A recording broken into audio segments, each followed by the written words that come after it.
Hiya, friends and neighbors and sessile Martians. I've already greeted the Motown Martians. I doubt we'll find the sessile Martians because they live almost 1,000 feet underground, and we're not going that deep on Mars. We won't be there that long. If you'll know why that's funny, you haven't read the plans for colonization. Well, today I want to do a special edition of Mythic Persons, but I'm going to talk about a real, quantifiable presence, not an imaginary one, not a supernatural one, but an intensely, almost comically mortal one. The sage. Yes. Sages are notorious for isolating themselves atop high peaks, across dangerous deserts, or islands in an empty sea. There are two simple but mutually unsupportive reasons for this oddity of behavior.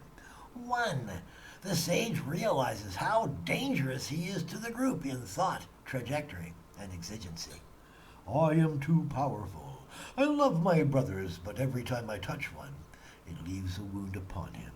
Therefore, I must push them away, refuse their presence. Two, the sage recognizes how dangerous the group is, for inside its pleasant envelope might lie a mind capable of changing his, of subtly modifying the sage's supposedly immutable completion. I am too weak. I fear my brothers, for I am too much affected by their touch. Therefore, I must push them away, refuse their presence. In both cases, the sage creates a personal void in which other souls do not exist. The void, inimical to growth and improvement, becomes the sage's entire existence.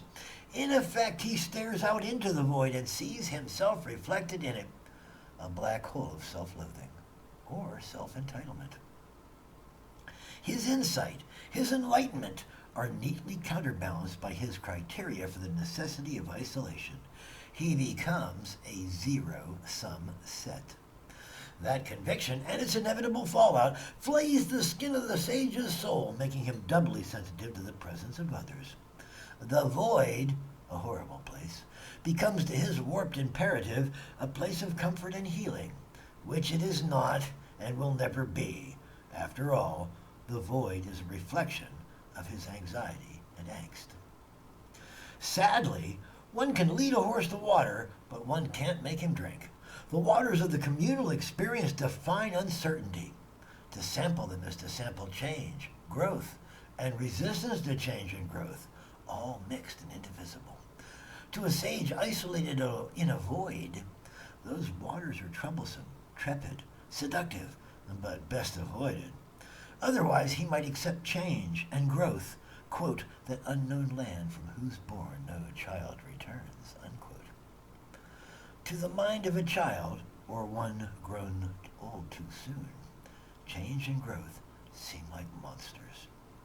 Monsters they might seem, but the void is the greatest monster of all. The central thesis of enlightenment is light, but no light can escape a black hole of self-induced depression.